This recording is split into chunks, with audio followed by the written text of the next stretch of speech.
And now this was good basketball that is now veering off to something else. And Jessica, we bring you in here. And I want to get your take on this. What you saw last night. Start with the Sheldon foul on Caitlyn Clark, the poke to the eye, and then what happens after that. I'm going to start with Dan and say fracas. It was a fracas. When I told you I wanted to talk about this, I said it was a fracas, and I stand by that designation. I don't think this was anything more than a fracas. Right. It was certainly not an agree to disagree, but it also was not tomfoolery. Was it a dust-up? No, it was not a dust-up. But we need to establish this right at the start. This is an allowable fracas in the playing of basketball, in your opinion, Jessica. Yeah, I think this is competitive sports, and did Sophie Cunningham take it a little bit too far? Yeah, and I think she was penalized for that. But I think if you're going to criticize any aspect of what happened in the game, it's that the referees sort of let things get out of hand and maybe did not adjudicate some of the earlier fouls properly. There was, J.C. Sheldon and Caitlyn Clark have been playing against each other for a long time. They played against each other in, the Big Ten in college. Mm-hmm. And so J.C. Sheldon was guarding Caitlyn Clark during the game. And as early as the second quarter, there was obviously some words between the two of them. If you want to, do some lip reading, there were maybe some F-bombs dropped around from Caitlyn Clark. And then when J.C. Sheldon appeared to poke her in the eye later in the game, Marina Mabrey comes in. Marina Mabrey is a former Notre Dame player, so of course I have to defend her because she's one of my favorites. Marina Mabrey. She does what Marina Mabrey does, yes. She's going to step in and defend her teammate. So she kind of hip checked / pushed Caitlyn Clark. Caitlyn Clark fell. That was a point in the game where, I think J.C. Sheldon got a flagrant 1 for the eye poke, but then everyone else was assessed technicals. And there may be some criticism that Marina Mabrey should have gotten ejected there. I think, that's certainly up for debate.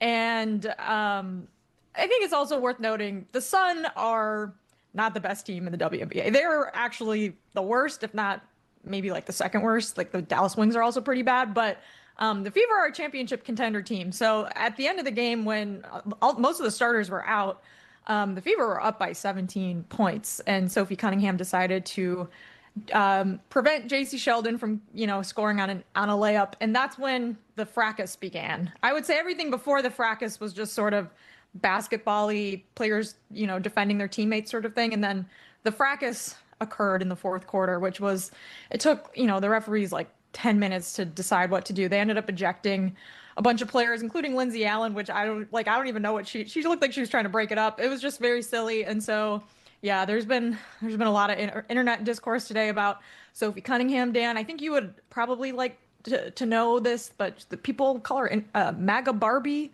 That's part of all of this too. So yeah, it was a spicy meatball.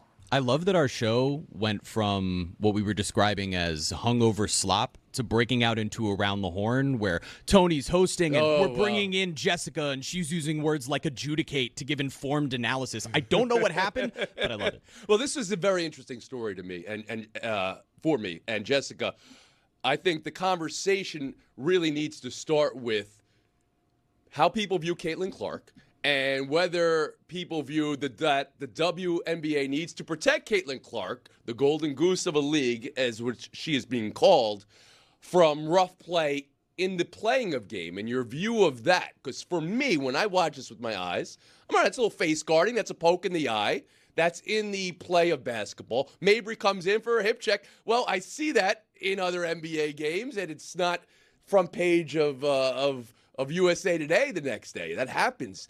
And then Cunningham, Sophie Cunningham's on this team because she's going to now be an enforcer for Caitlyn Clark, and I think that's a wise move by Indiana. But do you believe the WNBA has to be more serious in protecting one player over other players because of the physicality around how defenders now are with Caitlyn Clark? Yeah, I mean, my take on this, I think, has been pretty consistent since Caitlyn Clark was in college, which is that she dishes it out, and I think that it's a disservice to her as an athlete to pretend like she can't also take it. I think her being someone who can play really aggressive, hard basketball and competitive basketball and can, smack talk back and forth with other players is something that's part of her game and something that, should be celebrated, as well as her long threes. Those are the things that we love in athletes. And so I think that, the this conversation is sort of spun out of control and like needing to protect her. I don't think if she's going to swear at other players and like get in other players' faces, then like they should be able to get back in her face, and the referee should be able to assess penalties if it goes too far, which is what they did. And I again, like, I agree that there's, I think, a conversation to be had about if Marina should have been ejected for that or not. Obviously, people that don't like Caitlyn Clark are saying that she flopped when, Marina hip checked her and she sold the foul, which is, again, something basketball players do and should do. That's part of the game, is to sell fouls and to get your opponent to have a technical or whatever so that they're in trouble for the rest of the game. Like, this is all part of basketball. So, yeah, I don't want it. I really don't want this to, like, go to that extreme level where now people are saying just crazy things, because this has been around in the WNBA for a long time. It's a really aggressive sport. It's a competitive sport. It's a contact sport. And yes, do things get out of hand? Of course they do sometimes. And I think the pressure should be on the officials to prevent that, and to, when it happens, be able to assess it and give fair punishments. Jeremy just chimed in while he was watching what's happening around here. And when you chimed in very precisely there with the word precisely, he was expecting to hear the around the horn sound of points given, because evidently it's been ingrained in all of us. My voice evidently, that's one of your tells. Jessica, I would say that would have been a 15-point answer. Really? Wow. Absolutely a 15-point answer. That would be you'd be leading going into the by yourself. 15-point answer. Well, I mean, here's what happens with if you're watching a game and then you're watching social media, watch a game. It goes so sideways so quickly. And this should be celebrated for physical basketball, because we wouldn't be leading parades that the NBA needs to protect these certain players from being poked in the eye. Her last time out of the court, Caitlyn Clark hit 6 3-pointers from over 26 feet. How do you stop that? Well, you got to put a hand in the face. Eye poking happens in basketball. Now, the hip check that comes afterward, it happens in basketball too. It's not a basketball play. It gets assessed a T or an ejection, and we move on from that. The Indiana Fever built this team. They're a wagon this year. They haven't played a full game of basketball really this whole season. They haven't got the full DeWanna Bonner yet. They haven't gotten the full Caitlyn Clark, as we know. She missed 3 weeks. But they're going to be a contender this season. But what they were smart, they built a team now with some enforcers. Sophie Cunningham is happy to mix it up. That's cool. When you say the words, that's a wagon, I've heard them all the time. The Panthers are officially a wagon now. They were a wagon last year. They're a double wagon now. It's something that's just not the best players. It's a team that really complements each other, I think, more than the team we saw last year. But where does the expression come from? Forgive me for not knowing. They're a wagon. I know what it means, but I don't know how it starts or why it is the Panthers are a wagon, but they're called a wagon. Do you know? You're asking me for the etymology of a phrase that is no. I mean, they're going downhill, and it's really hard to stop. Someone has a wagon. Like, someone has a wagon. Ooh, they got a big butt. Okay, now that's where I've heard. I'm not saying that either in this discussion. I think that's a caboose. The New York Liberty and the Minnesota Lynx are the best teams in the WNBA, but the Fever now are right there with the roster that they put out there.